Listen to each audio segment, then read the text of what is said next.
तेजाजी की मूर्ति और सवाई भोज महाराज की मूर्ति यहाँ से नहीं हटे, ये हमने अल्टीमेटम दिया है। सरकार को खुद को ही पता नहीं कौन चला रहा, कैसे चल रही है। सुबह सीएम कुछ बयान देते हैं, शाम को खुद का ही बयान बदल देते हैं। सुबह किसी मॉल को सीज करते हैं, दूसरे दिन मॉल ही खुल जाता है चीफ मिनिस्टर जाते जाते। तो हाईकोर्ट के अंदर भी हम भी वकील खड़ा करेंगे, पैरोकारी करेंगे। कोर्ट के आदेश का तो सम्मान करते हैं, लेकिन कोर्ट को कई बार क्या गुमराह कर दिया जाता है नीचे से। और विधानसभा के अंदर जो स्थितियाँ बनी आपने देखी होगी, दादी नानी को लेकर 7 दिन विधानसभा टुप रह गई। इससे आप अंदाज लगा सकते हो कि राजस्थान किस दिशा की ओर जा रहा है। संदेश हमने राजस्थान की सरकार को दिया कि अगर मूर्तियां हटाने की कोशिश की तो परिणाम भुगतने पड़ेंगे सरकार को। बेनीवाल साहब, आज जो बांका में आप यहाँ आए हैं, बांसा में जिस तरीके से तेजाजी की मूर्ति और सवाई भोज जी की मूर्ति के साथ में जो छेड़खानी का मामला था, उसके बाद में लगातार जो आंदोलन यहाँ पे चल रहा था, आज यहाँ आप मौके पर आए हैं, पूर्व विधायक साहब भी यहाँ आए, तो किस तरह का निस्तारण हुआ है? देखिए, बांसा के अंदर वीर तेजाजी महाराज की और सवाई भोज महाराज की 2 मूर्तियाँ गाँव वालों ने अपने जन सहयोग से लगाई है।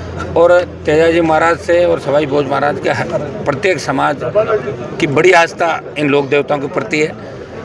लंबे समय से प्रशासन किसी न किसी कारण से कई लोग शिकायत कर रहे थे और प्रशासन मूर्ति हटाने की बात कर रहा था और ये कह रहे थे कि भाई मूर्ति हटाने की आवश्यकता नहीं, यहाँ तो इस जिले के अंदर और प्रदेश के अंदर सरकारी अस्पताल तक गोचर और अंगोर के अंदर बना हुआ है। तो हमारी आस्था है और इसके अंदर आप नहीं करें, हम जमीन के बदले ज़मीन देने को भी तैयार हैं। तो मेरे हिसाब से तो नाप चौप अगर सही करेंगे तो ये सरकारी उसके अंदर आएगा भी नहीं, शायद आबादी के अंदर निकलेगा। फिर भी एक बार चेक करा रहे हैं, कमेटी बनवा दी, इस पर कलेक्टर से बात करके ADM, SDM, डिप्टी SHO और यहाँ के सरपंच साहब ये लोग इस कमेटी के अंदर रह जाएंगे।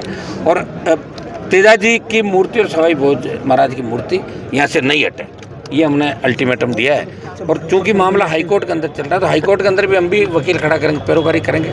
कोर्ट के आदेश का तो सम्मान करते हैं, लेकिन कोर्ट को कई बार क्या गुमराह कर दिया जाता है नीचे से, सही बात बताई नहीं जाती है। तो इसमें कोर्ट कई तरह के स्ट्रक्चर पास कर देता है। इसके अंदर हम हाईकोर्ट के आदेश का सम्मान करते हुए मूर्तियाँ हमारी यहाँ पर रहे, इस बात का एक संदेश हमने राजस्थान की सरकार को दिया कि अगर मूर्तियाँ हटाने की कोशिश की तो परिणाम भुगतने पड़ेंगे सरकार को। ये संदेश हमने बांसा की धरती से दिया। चेतन जी हमारे पूर्व MLA साहब, सारिका जी जो प्रदेश अध्यक्ष महिला मोर्चा की, और तमाम यहाँ के सरपंचगण और छात्र नेता जितने भी आए हैं, सारे सरपंच आए इलाके के, हम सबकी एक ही डिमांड है कि लोगों की आस्था के साथ खिलवाड़ नहीं हो।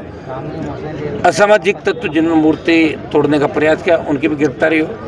ऐसी क्योंकि गाँव के अंदर स्वादपूर्ण वातावरण के अंदर सारे समाज रहते हैं, हर समाज अपने अपने लोक देवताओं की मूर्तियाँ भी लगाता है, जयकारे भी लगाते हैं और हम सब एक दूसरे की आस्था का सम्मान करते हैं। तो इस तरह की बात यहाँ पे नहीं हो, ये गलत संदेश जा रहा है। इस बात का एक सांकेतिक कार्यक्रम था और हज़ारों लोग यहाँ पे अपने अपने साधनों से, मैं धन्यवाद दूंगा डीडवाना सहित पूरे नागौर जिले के जवानों किसानों का कि वीर तेजाजी महाराज की और सवाई भोज महाराज की मूर्ति को बचाने के लिए हज़ारों की तादाद में लोग सड़कों पर आए। बेनीवाल जी, आस्था से जुड़ा हुआ मुद्दा था, इतने दिन लगे, आपका क्या मानना है? कहीं ना कहीं प्रशासन का फेलियर मानते हैं या कहीं ना कहीं राजनीतिक? प्रशासन तो राजस्थान में फेल है पूरा, राजनीतिक हस्तक्षेप। तो आप देख लो क्या सरकार किस हिसाब से चल रही है। सरकार को खुद को ही पता नहीं कौन चला रहा, कैसे चल रही है। सुबह CM कुछ बयान देते हैं, शाम को खुद का ही बयान बदल देते हैं। सुबह किसी मॉल को सीज करते हैं, दूसरे दिन मॉल ही खुल जाता है चीफ मिनिस्टर जाते जाते। हालात बड़े ख़राब है। ब्यूरोक्रेट्स पूरे राजस्थान की सरकार को चला रहे हैं और घपले घोटाले